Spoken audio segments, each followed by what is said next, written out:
Hello friends, balance sheet finalisation के part 3 में मैं आप सब लोगों का कर रहा हूं स्वागत। अभी तक हम लोग 2 पार्ट कवर कर चुके हैं काफ़ी अच्छे से। आई होप आप लोगों को मज़ा आ रहा होगा। और अभी तक हम लोग प्रॉफिट एंड लॉस पूरा कवर कर चुके हैं कि उसमें हम लोगों को क्या क्या चीज़ें चेक करनी होती हैं, वेरीफाई करनी होती है, प्रॉफिट एंड लॉस को कैसे फाइनलाइज किया जाता है। इस पर हम लोगों ने जो हमारे 2 पार्ट हैं उसमें हमने कवर कर लिया है।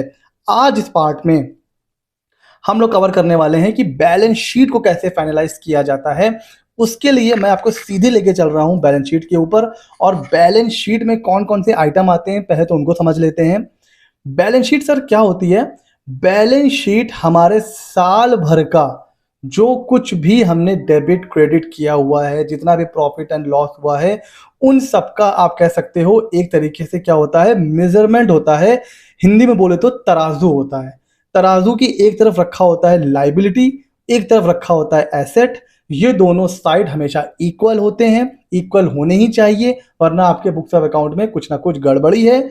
बैलेंस शीट को कैसे रीड किया जाता है, बैलेंस शीट को कैसे समझा जाता है, इसके ऊपर हमने पूरा डिटेल में कवर किया हुआ है अपने अकाउंटिंग के कोर्स में। वहां पर मैंने आपको बैलेंस शीट का एक एक चीज समझाया हुआ है कि उसको कैसे रीड किया जाता है। अगर वो वीडियो नहीं देखा है, लिंक डिस्क्रिप्शन में है। और अगर वो भी नहीं देखा है तो बिल्कुल टेंशन की बात नहीं है, क्योंकि मैं लेकर आने वाला हूं 1 घंटे का अकाउंटिंग का मैराथन। उसमें चाहे वो जर्नल एंट्री हो, चाहे लेजर बनाना हो, चाहे ट्रायल बैलेंस हो, चाहे प्रॉफिट एंड लॉस हो, या फिर बैलेंस शीट हो, सब कुछ हम लोग डिटेल में पढ़ने वाले हैं। वो जो मैराथन क्लास होने वाली है उसमें हम लोग सब कुछ बेसिक से लेकर एडवांस लेवल तक सारी चीजें सीखने वाले हैं।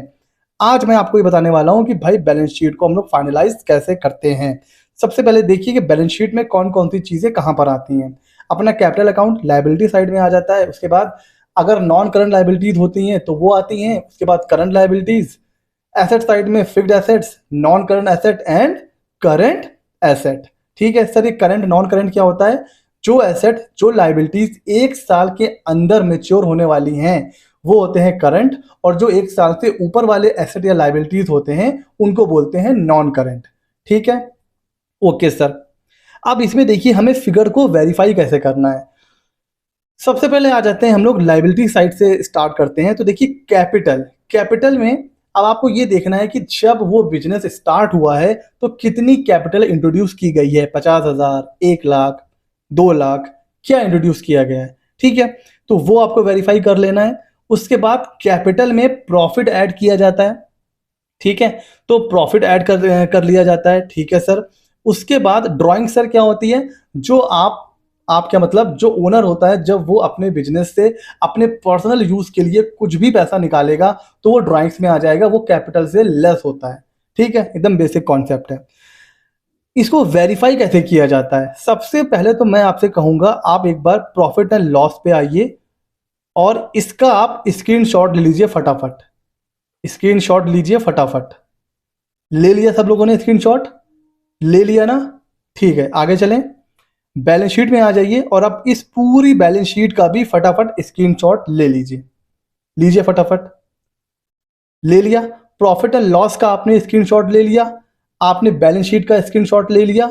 अब यहां पर वीडियो को पॉज करिए। अब दोनों फिगर, प्रॉफिट एंड लॉस की, बैलेंस शीट की, आपस में कंपेयर करिए और देखिए क्या आपको कुछ कमी, कुछ प्रॉब्लम लग रही है एज अ प्रोफेशनल। वीडियो को यहीं पॉज कीजिए, आगे मत बढ़ाइएगा, चीटिंग बिल्कुल मत करिएगा। वीडियो को यहीं पॉज करिए और प्रॉफिट एंड लॉस और बैलेंस शीट की फिगर को आपस में रिकंसाइल करिए और देखिए क्या प्रॉब्लम है, कहां पर आपको दिक्कत, कहां पर आपको कोई कमी लग रही है। ठीक है, मैं सीधे चल रहा हूं उसके आंसर की तरफ। अगर आप गौर से देखिए तो प्रॉफिट एंड लॉस में टर्नओवर है 8,61,000 के आसपास। तो ये हो गई हमारी सेल। ठीक है, अब सेल कैसे हो सकती है? सेल 2 तरीके से होती है सर, या तो कैश में हो रही होगी या क्रेडिट पे, है ना? आप उधार देते हो या फिर कैश पे देते हो। ठीक है, अगर कैश में हो जाती है बहुत अच्छी बात है। अगर क्रेडिट पर हो रही है तो वो क्या बनता है? पर्सन जिसको आप क्रेडिट पे माल बेच रहे हो वो आपका डेटर बनता है। ठीक है, अब जरा गौर से देखिए, सेल है, ये जो जो भी बिजनेस की जिसकी भी बैलेंस शीट है, सेल तो है 8,61,000 की। लेकिन जब मैं बैलेंस शीट में आके देखता हूं डेटर्स, तो ये क्या, मेरी तो आंखें खुली की खुली रह गई कि जो डेटर्स हैं वो ज्यादा हैं किससे, सेल्स से। अब आप एज अ प्रोफेशनल प्रैक्टिकली सोचो, ऐसा कैसे हो सकता है कि सेल आपकी सिर्फ 8,61,000 की हो रही है और आपके जो डेटर्स हैं साल के एंड में वो 8,70,000 के हैं। अब आप कहोगे सर हो सकता है कुछ ओपनिंग हो, नहीं, ये फर्स्ट ईयर की बैलेंस शीट है, कोई ओपनिंग बैलेंस नहीं था। तो ये कैसे पॉसिबल है कि सेल तो आपकी हो रही है सिर्फ 8,61,000 की और डेटर्स आपके हैं 8,70,000 के। मतलब आपने पूरे साल में 1 रुपए की सेल कैश में नहीं करी, इवन आपने डेटर्स ज्यादा बना लिए। भाई कहां से, कैसे, समझ रहे हो? तो यहां पर इसको आपको करना है रेड, ये हो जाएगा आपका खतरे का निशान, यहां पर गड़बड़ी है। तो ऐसे आपको वेरीफाई करना है। अब आपको क्या करना है, जिसकी भी बैलेंस शीट है उसको बैठाना है, उससे अब आपको पूछना है कि भाई ये जो फिगर आ रही है ये कैसे आ रही है। या अगर आप खुद भी बैलेंस शीट बनाएंगे तो ये गलती मत करिएगा कि भाई सेल कुछ और है डेटर्स कुछ और है। अब देखो इंडिया में या कोई भी अगर आप बिजनेस कर रहे हो तो कोई भी पर्सन होगा वो क्रेडिट पर कितना माल बेचेगा, 10%, 15, 20, बहुत ज्यादा 50%। 50% तक अगर डेटर्स हैं तो ठीक है। अगर यहां पर देखिए, यहां पर सेल थी 8,61,000 की, अगर यहां पर डेटर्स होते 4 लाख के आसपास तो भी एक्सेप्टेबल था, प्रैक्टिकली ऐसा हो सकता है। लेकिन यहां तो क्या हो रहा है, यहां तो सेल से ज्यादा डेटर्स हैं, तो ये आपको वेरीफाई करना है। ठीक हो गया जी। दूसरा आपको क्या कमी लग रही है, नया बिजनेस है, आपने साल भर में 5 लाख मतलब 5,63,000 का माल परचेज करा, जिसको आपने बेचा कितने में, 8,61,000 में। ठीक है सर, हो सकता है भाई आपने प्रॉफिट में बेचा है, सभी लोग प्रॉफिट में बेचते हैं, लेकिन आपने जब क्लोजिंग स्टॉक दिखाया वो दिखाया है 8,22,000। मतलब आप माल खरीद रहे हो सिर्फ 5,63,000 का और साल के आखिरी में वो क्लोजिंग स्टॉक हो जा रहा है 8,22,000 का। ये कैसे हो रहा है, क्या लेके आप आ रहे हो जिसकी वैल्यू इतनी बढ़ गई, ऐसा कैसे हो सकता है? इतनी तेजी से तो जो गोल्ड है उसकी वैल्यू भी नहीं बढ़ती है। तो ये कैसे पॉसिबल है कि आपने रॉ मटेरियल खरीदा है 5,63,000 का और क्लोजिंग स्टॉक 8,22,000 का, और ये भी नहीं कि आपने सेल नहीं करी, आपने कुछ सेल भी करी है, सेल करने के बाद भी इतना आपका बच रहा है स्टॉक। तो अगर आप बैलेंस शीट में आओगे और आप देखोगे तो स्टॉक भी 8,22,000 का है, इसको भी आपको क्या करना है, रेड, इसको भी आपको कंफर्म करना है प्रोपराइटर से कि भाई इस फिगर में भी डाउट है, इस फिगर में भी डाउट है। अगर ये बैलेंस शीट इनकम टैक्स में चली गई तो 101% नोटिस आएगा, क्योंकि सेल के हिसाब से ना डेटर्स मैच कर रहे हैं, ना परचेज के हिसाब से क्लोजिंग स्टॉक कहीं मैच करता हुआ दिख रहा है। अब आप समझ रहे हो ना, जब आप बैलेंस शीट फाइनलाइज करोगे तो आपको फिगर को कैसे रिकंसाइल करनी है। जैसे आपने क्लोजिंग स्टॉक को वेरीफाई किया है परचेज से, ठीक है, और आपने डेटर्स को वेरीफाई किया है सेल से, उसी तरह आपको क्रेडिटर्स, कहाँ गए क्रेडिटर्स हमारे, उसी तरह जो हमारे ये क्रेडिटर्स हैं इनको आपको कैसे वेरीफाई करना है, परचेज से। अब आप देखो परचेज तो ये कर रहे हैं 5,63,000 की, उस हिसाब से क्रेडिटर्स कितने हो सकते हैं भाई? हो सकता है आप जो है 50% माल क्रेडिट पे लेके आ रहे हो, बहुत अच्छी बात है, लेकिन यहां अगर मैं देखूं तो बैलेंस शीट में देखिए 5,23,000 रुपए पड़ा हुआ है सन्ड्री क्रेडिटर्स, इसको भी आपको क्या करना है, रेड करना है। और ये सारी फिगर अगर आपस में रिकंसाइल नहीं हो रहे हैं तो आपको प्रोपराइटर को बुलाना है, उसको बैठाना है और वेरीफाई करनी है एक एक फिगर, क्योंकि यहां पर आपको डाउट हो रहा है। और जब आप खुद भी बैलेंस शीट फाइनलाइज करेंगे तो आपको इन चीजों पर बहुत ध्यान देना है।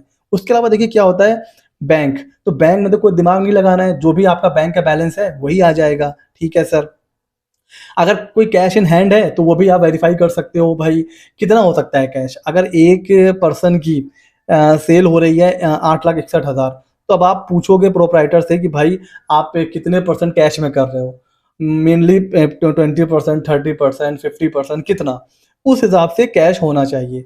तो मैं देख रहा हूँ कि हाँ कैश तो ठीक है, कैश बिल्कुल ठीक है, तो मैं कैश को क्या कर लूंगा, ग्रीन कर दूंगा कि हाँ चलो कैश सही है। बैंक बैलेंस तो बैंक से ही मैच होगा, इसको भी मैं ग्रीन कर दूंगा। Advance to supplier. अब मैंने 5 लाख का माल खरीदा है तो मैं सप्लायर को ठीक है 35,000 के आसपास एडवांस दे रहा हूं, तो ये भी मैच कर रहा है हमारा परचेज से, तो इसको भी मैं ग्रीन कर लूंगा। फिक्स एसेट्स पे आपको क्या चेक करना है कि डेप्रिसिएशन सही लगा है कि नहीं लगा है, तो यहाँ भी सही लगा है, यहाँ भी सही लगा है, तो मैं इसको भी क्या करूंगा, ग्रीन कर दूंगा कि हाँ ये जो फिगर है ये बिल्कुल एक्यूरेट है। ठीक है, उसी तरह ड्राइंग्स को आपको चेक करना है, अगर ओके है तो इसको भी आपको ग्रीन कर देना है। अब इनका कोई लोन चल रहा है बैंक से तो यहाँ भी कोई दिमाग नहीं लगाना है, बैंक का स्टेटमेंट उठाइए, जो भी लोन का स्टेटमेंट है उसमें जो क्लोजिंग बैलेंस है उससे मैच कर लीजिए, तो अगर मैच कर रहा है तो इसको भी ग्रीन कर लीजिए। उसी तरह आपको एक एक फिगर को क्या करना है, वेरीफाई करना है। जो फिगर आपको लग रही है बिल्कुल फाइनलाइज है, ग्रीन कर दीजिए। जहां पर आपको डाउट हो रहा है वहां पे आपको रेड करना है। मैंने जानबूझ के ऐसी बैलेंस शीट बनाई थी जिसमें मैंने जानबूझ के गलत किया था, ताकि जब आप रियल लाइफ में अपनी बैलेंस शीट को फाइनलाइज करोगे तो आपको किस पर सबसे ज़्यादा ध्यान देना है, आपको मैच कराना है टर्नओवर से, मैच कराना है किसको, सन्ड्री डेटर्स को। आपको क्रेडिटर को मैच कराना है किससे, परचेज से। और क्लोजिंग स्टॉक को किससे मैच कराना है, परचेज से। ये एक बेसिक चीज है और सबसे इंपॉर्टेंट वेरिफिकेशन है जब आप बैलेंस शीट को फाइनलाइज करते हो। तो इस तरह हमें बैलेंस शीट को भी चेक करना है, सभी चीजें ओके हैं तो आप इसको फाइनलाइज करके फिर आप आईटीआर भी फाइल कर सकते हो और फिर आप अपना रिटर्न या फिर सब कुछ चीजें आप फाइनल कर सकते हो। 3 पार्ट में हम लोगों ने डिटेल में समझा। कैसा लगा आपको मुझे ज़रूर बताइए कि ये जो सीरीज थी बैलेंस शीट फाइनलाइजेशन की कैसी लगी, आपके नॉलेज में कुछ इंप्रूवमेंट हुआ। फीडबैक मुझे ज़रूर दीजिए, कहीं पर कोई डाउट है कमेंट सेक्शन में मुझे ज़रूर पूछिए। एंड हाँ, 1 घंटे की जो अकाउंटिंग की मैराथन होने वाली है उसमें ज़रूर पार्टिसिपेट कीजिएगा, बिकॉज वो बहुत इंपॉर्टेंट होने वाली है।